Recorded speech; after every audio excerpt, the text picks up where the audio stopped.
Good morning all of you. Q3 के learning programme में आप सभी का स्वागत है। मेरा नाम सुरेंद्र सिंह है। आज हम कक्षा 10वीं में गणित विषय में एक्सरसाइज 6.2 के थर्ड क्वेश्चन को सोल्व करेंगे। पिछली वीडियो में हम फर्स्ट सेकंड क्वेश्चन को हल कर चुके हैं। तो आइए देखते हैं थर्ड क्वेश्चन। थर्ड क्वेश्चन में हमें एक फिगर दी हुई है। तो इस फिगर में इस आकृति में LM समांतर है CB, मीन्स ये LM भुजा BC के समांतर है। CB मीन्स BC, LN समांतर CD, और ये LN जो है ये CD के समांतर है। तो हमारे पास यहाँ दो त्रिभुज ABC में LM BC के समांतर है और ADC में LN CD के समांतर है। हमें सिद्ध क्या करना है? AM बटे AB बराबर AN बटे AD। तो हम इसको हल कर रहे हैं। सबसे पहले दिया है लिख लेंगे, फिर उसके बाद सिद्ध करना है। रचना इसमें होगी नहीं तो प्रमाण हल करेंगे हम। तो हम लिखेंगे त्रिभुज, हम ये समांतर की सहायता से करेंगे। सबसे पहले त्रिभुज ABC में LM समांतर CB, ये हमें दिया है। तो समांतर दी हुई हो तो हम क्या लिख सकते हैं?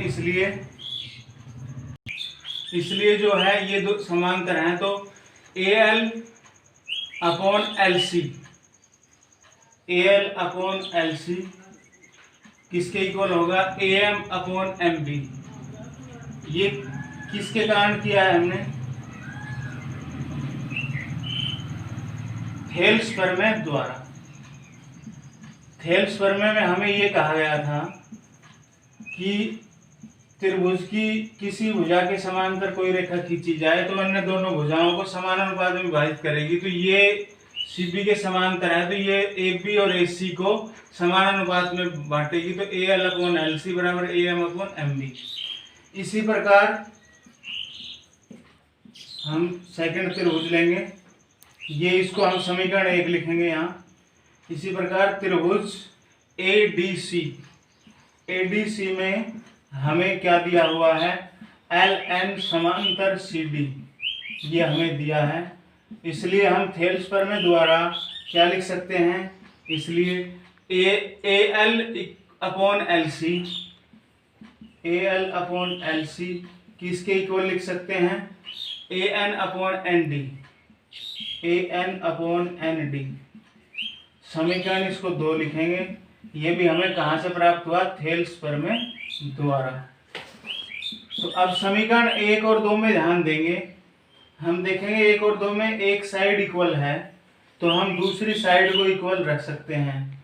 तो समीकरण 1 व 2 से हम क्या लिख सकते हैं? दूसरी साइड को AM upon MB equal to AN upon. अब हमें AM अपॉन AB चाहिए, तो हम क्या करेंगे? इसके लिए सबसे पहले इसको पलट कर लिख सकते हैं हम MB अपॉन AM लिखेंगे। इधर भी हम पलट सकते हैं, तो ये दो हो गई। अब हम क्या करेंगे? दोनों तरफ 1 जोड़ देंगे, तो इसमें कोई परिवर्तन नहीं आएगा।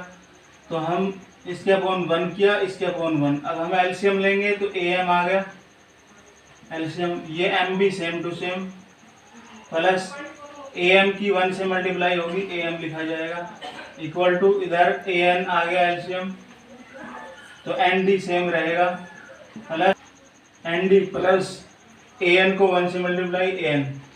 अब MB प्लस AM, तो MB प्लस AM, तो MB में और ये AM जोड़ेंगे तो ये कंप्लीट भुजा प्राप्त हो जाती है हमारे पास AB upon same to same AM।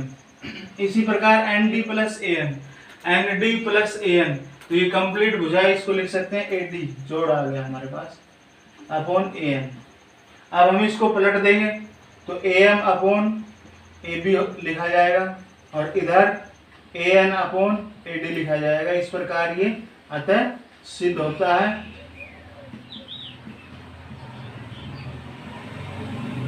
हमारा सिद्ध हो गया। अब हम फोर्थ क्वेश्चन करेंगे।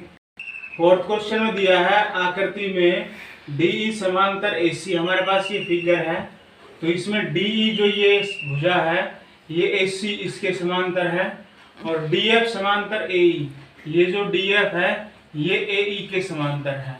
तो हमें सिद्ध करना है BF upon FE B F upon F E बराबर B E upon E C, B E upon E C, इनका रेशियो इक्वल हो। तो हम स्टार्ट करते हैं। सबसे पहले हमें डी ई समांतर ए सी, तो डी ई समांतर ए सी, ए बी सी त्रिभुज में डी ई, सिर्फ डी ई पर ध्यान देंगे और ए बी सी पर ध्यान देंगे त्रिभुज में। तो त्रिभुज ए बी सी में, इसमें स्टार्ट में आप इस तरीके से भी कर सकते हैं। सबसे पहले दिया है लिख देंगे कि क्या दिया है, तो हम दिया है में लिख देंगे डी ई समांतर ए सी तथा डी एफ समांतर ए ई। उसके बाद सेकंड स्टेप होता है सिद्ध करना है। तो सिद्ध करना है में लिखेंगे जो हमसे सिद्ध करवाया है, D F upon F E equal to D E upon E C. अब रचना होगी नहीं इस क्वेश्चन में, तो प्रमाण हम हल करेंगे। तो हल करेंगे तो सबसे पहले ये जो समांतर है, ये ए बी सी में हमें ये जो डी ई समांतर है ए सी, ये हमें दिया है, रीजन में लिख देंगे दिया है। इसलिए हम थेल्स प्रमेय द्वारा क्या लिख सकते हैं, ये जो डी ई समांतर है ए सी के, तो B D upon D A, तो B D upon D A equal to, D E समांतर है तो B E upon E C, इसका रेशियो इक्वल होगा B E upon E C. ये समीकरण ए और किसके द्वारा प्राप्त हुआ, थेल्स प्रमेय द्वारा। समांतर दी हुई है तो हम अनुपात बराबर कर सकते हैं। इसी प्रकार त्रिभुज, अब जो सेकंड है डी एफ समांतर ए ई, तो डी एफ ये भुजा है और ए ई के समांतर है, तो ये ए बी ई त्रिभुज लिया जाएगा। तो त्रिभुज ए बी ई में क्या दिया हुआ है, डी एफ समांतर ए ई, तो डी एफ समांतर ए ई दिया है ये हमें, इसलिए हम थेल्स प्रमेय द्वारा, तो डी एफ ए के समांतर, तो ए बी ई में, तो डी एफ, इसलिए B D upon T A, B D upon D A, इसका अनुपात किसके बराबर होगा। अब हम ए बी ई त्रिभुज ले रहे हैं, तो B D upon D A का ratio B F upon F E, क्योंकि डी एफ ए के समांतर है, तो B F upon F E, इसको देंगे हम समीकरण 2 थेल्स प्रमेय द्वारा लिखेंगे हम। तो हमें ये 2 समीकरण प्राप्त हो गए। अब हम 2 समीकरण में देखते हैं कि एक साइड इक्वल है, तो एक साइड इक्वल है तो हम इनकी दूसरी साइड को इक्वल कर सकते हैं। तो समीकरण 1 व 2 से हम दूसरी साइड को इक्वल कर सकते हैं। तो दूसरी साइड क्या है, B upon E C equal to B F upon F E. अब हम ध्यान देते हैं B E upon E C, अब equal to B F upon F E, ये सिद्ध करना था, तो ये हमारे पास सिद्ध होता है, तो हम लिख देंगे यहाँ अतः सिद्ध होता है। तो हमने देखा थेल्स प्रमेय यूज करके हमने इसको सोल्व किया है, और इससे पिछले क्वेश्चन में भी हमने थेल्स प्रमेय को यूज करके इसको सोल्व किया था, क्योंकि समांतर दी हुई है तो अनुपात बराबर कर सकते हैं। तो इस प्रकार ये दोनों क्वेश्चन थेल्स प्रमेय से रिलेटेड थे। अब आशा है यूथरीज के ई लर्निंग प्रोग्राम में ये विषय आपको आसानी से समझ में आया होगा। इससे रिलेटेड जो भी प्रॉब्लम है वो स्टूडेंट जो है हमसे अवश्य क्वेश्चन पूछेंगे। Thank you.